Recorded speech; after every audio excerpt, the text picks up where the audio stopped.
Park na sídlisku Ťahanovce pod obchodnou pasážou s detským ihriskom a striekajúcou fontánou je vyhľadávaným miestom pre mamičky i starých rodičov s deťmi.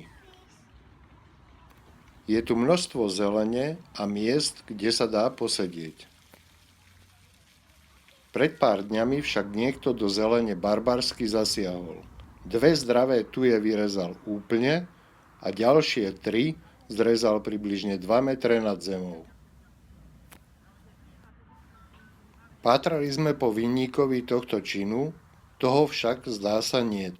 Správa mestskej zelene aj miestny úrad tvrdia, že v tom prsty nemajú.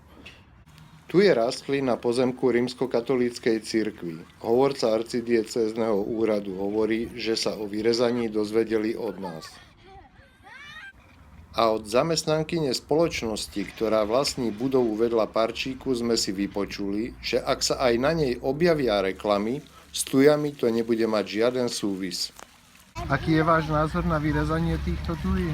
No je to škoda, že takýmto spôsobom sa ničí zeleň, ale keď sa to vyrezuje, tak by trebalo aj vysadiť nové namiesto toho.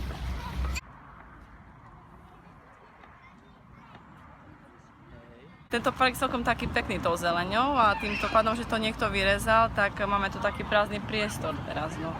A zeleň musí byť aj tie prietičky, tak nie je to dobré, že to niekto vyrezal. Nepovoleným zásahom do zelene sa zaoberá mestská polícia. Nájde vinníka?